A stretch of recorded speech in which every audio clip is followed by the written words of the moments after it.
Welcome everyone. Today, I'm going to be starting my YouTube channel interviewing Chuck Parker, who is a poet in Wild Ink Publishing's first anthology, Into the Mirror, which is actually available on Amazon today, yesterday, and it's actually the #1 spot for new releases in poetry anthologies. So you should check it out. Hi, Chuck. How are you? I'm doing all right. Yourself? Good. I'm very excited. There's a lot of energy right now. That's just I can awesome. imagine. Yeah. Yep. So you submitted 5 poems to the anthology, right? Yep. And they were all received and received well. And so now, how did you start writing poetry? I hit it here and there as I go, but honestly, I write music more than anything anymore. I've Okay. been, no, I said, you remember, you remember when we knew each other way back when I was a musician. I've kept at it. Yeah. About 10 years ago, I fell in with an interesting community of artists. Basically, I worked the sci-fi convention circuit up and down the East Coast. Oh, And there's a whole crew of musicians who have been supportive. And I started out as the guy playing along to the guy joining the bands. And now I'm on 4 or 5 records a year and I do my own. for those of you that don't know, I actually went to high school with Chuck. Mhm. So this is sort of like a little reunion. It's nice to Yeah. have him in the anthology. Definitely. I Mhm. was very excited about that. So yeah. Yeah. So I think that for a lot of artists, I think that especially for a lot of authors and poets, they don't realize that they have to immerse themselves into the arts community beyond writing. And those are the people that are going to support you and give you advice and just be there for you because they understand even if they aren't authors. So it's just important, I think, for new authors and new poets to get to know the artist community, go to theater shows, go to gallery openings, go see open mic nights even, Yeah.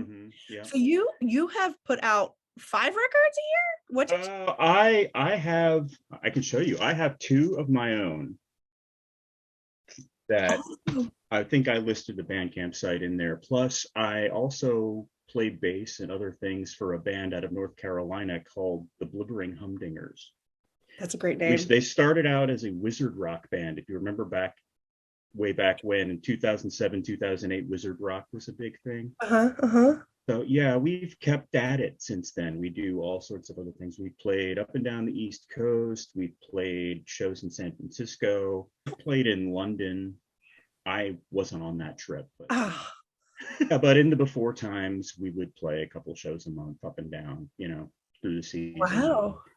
Various hotel ballrooms and the occasional brewery. We did a library show for Banned Books Week up in Washington, D.C. last month. It was fun. Oh, fantastic. That's wonderful. I love Banned Books Week. There's just so much to talk about. So what are the names of your CDs if you want to direct people to them and where they can find them? Yeah. Okay. Yeah. This one here, this is the first one I put out. It's called World's Okayest. Everybody laughs. I have a t-shirt that I wear sometimes on stage. It says World's Okayest Bassist. So that's the joke. So that became that I put out 2 years ago. And this one I put out, this is called the Blanket Fort Demos. It's a very simple, quick recording. I recorded it in the chair I'm sitting in right now. I had blankets around because I don't have a sound deadening thing. But I got that through February album writing month. I do that. You've heard of NaNoWriMo. Yeah. Right now, there's also a similar thing in February called February album writing month. I did not realize that. Yeah, a friend of mine from the West Coast and a couple other folks put it together about 10 or 12 years ago. But yeah, the idea is to write 14 songs in 28 days. Oh my gosh. I've done that the last couple of years, and wow, that's where a lot of these have come from. It's just you force yourself to be creative on a schedule, and they're great, but I get 3 or 4 winners a year, certainly. Yeah, that's amazing. I know that NaNoWriMo is a lot of pressure, so I'd imagine the same. I've done that once or twice. I succeeded once. Yeah. And I've not really revisited it. Really, yeah. But you talk about the CDs if you want to figure out where to find them. If you want to buy them digitally, chuckparker.bandcamp.com. Plus, I'm on whatever streaming service you'd ever want to listen to, Spotify, iTunes, all that. It's there. Okay. So then how did you make the leap from writing lyrics to writing poetry? in a lot of cases, they're kind of the same. Okay. I tend to end up writing the lyrics first anyway if I'm writing a song that way. Just that's just the way I do it. Other people do it differently. Some people come up with an instrumental hook. I've come up with lyrics first Okay. and often end up revamping, reviving. Most of the songs that we put in here started out as most lyric poems that started out as songs. I sort of cut some of the choruses and everything just going. But yeah, it's you find yourself a meter and you go with it. I just like using big words. I keep rhyming dictionaries up and everything, and I'm always looking for synonyms. But That's fantastic. That's so then when did you take that leap? Was it during, I know a lot of people started writing poetry and novels during the pandemic. Were you doing it before then, or was it a pandemic? Yeah, I'd been writing. I really made the leap, like I said, at sci-fi conventions and various there's a lot of authors, there's a lot of musicians, there's a lot of whatever.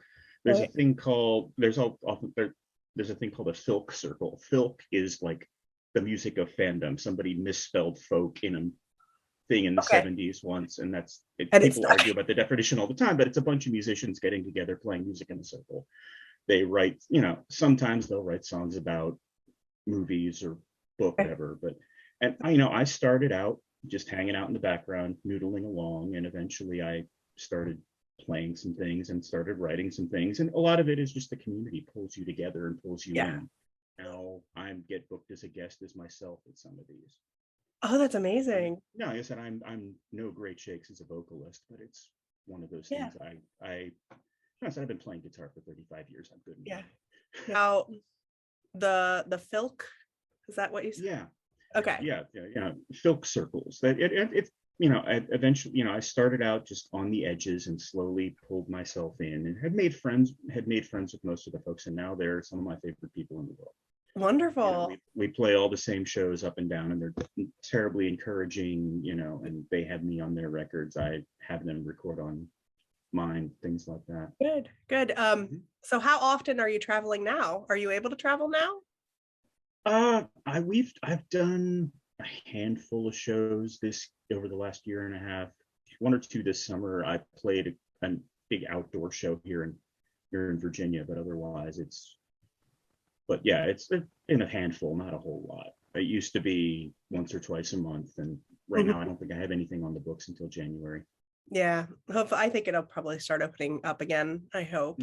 I hope, yeah. Yeah, definitely. It affects everything. Okay, so do you think that you'll submit in other anthologies, or do you think you'll keep submitting things, maybe magazines, something like that? I don't know. I've talked about, I've here and there, I've done a lot. I know a lot of folks in like the small press publishing industry just from working these things. I was a developmental editor for a small. Were you? Yeah, we got two or three things out, and then everybody's life got busy. I run into the circles I'm in. I know a lot of authors, and there's all these anthologies going on. Yes, there are. Yeah, we all get pulled in eventually, but here and there, I try.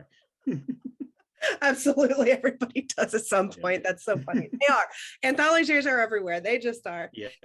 So then I wanted to talk to you about your first poem in the collection, The Persistence of Memory. What was your inspiration for that? Was it felt like one of those late night, like running through your head, like this, boing, boing. Yeah. It kind of was. It started out that way.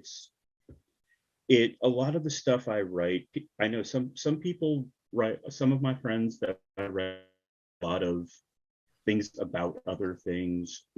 I stay within the nerdy, geeky thing. I'm terrible at writing girls in bars songs. It's hard for me. Right. But yeah, this one started out as sort of like a reflection of middle age. I may have had a beer or two that evening. It was, and there are little bits thinking about just people I hadn't seen in a while and memories like that. My dad passed when I was in college, and I was thinking about him and here and there. I mean, even though, it's written from your perspective, but the fact of the matter is like, I think we've all had this experience of just remembering everything and good things, bad things, questioning things. Exactly. concept. Yeah, so like I really resonated with it, definitely. And then the next one, so then is there a pandemic poem in here? Is Sort wall of. pandemic, Walls, sort of. yes. Yeah. Sort of, yeah. We've all written our pandemic songs or whatever.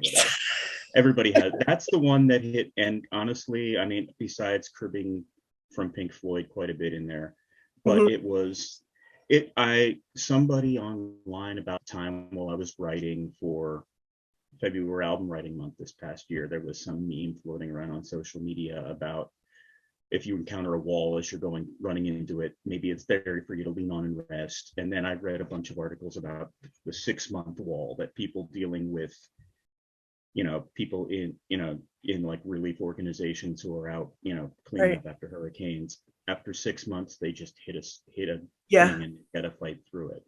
And Yeah. all those things sort of came together. And right about then that's about a year into it. Okay. So that was my Definitely.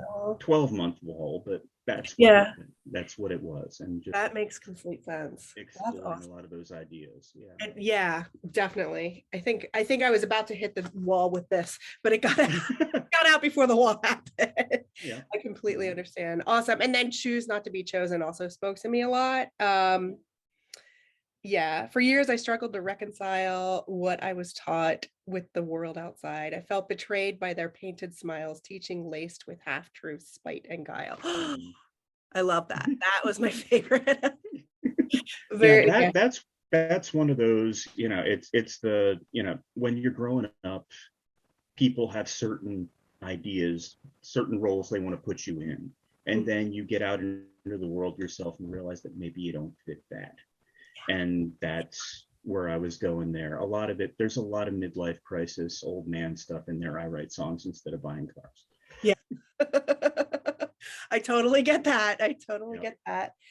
Well, thank you. Is there anything that you'd like everybody to know about you or more information about you where they can find you?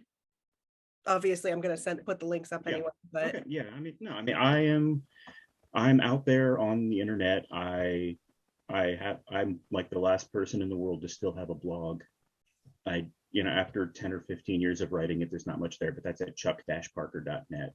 okay. And if I have shows and everything, that's usually listed there. Wonderful. And yeah, chuckparker.bandcamp.com. You can buy all the stuff online, the music that I put out. There's 2 records and a bunch of singles out there. Good. And yeah, and if I write anything else, I'll let you all know. Absolutely. Definitely. All Mm. right. Well, thank you very much for doing this with us. Oh, of course. So, all No, right. thank you for having this. It's wonderful. Absolutely. It's been a blast. So, yeah, hopefully the numbers will keep rising and people Yeah, will find some new authors and poets to yeah. follow. It's So, looking good so far. yeah, it is. All right. Well, thank you. Yep.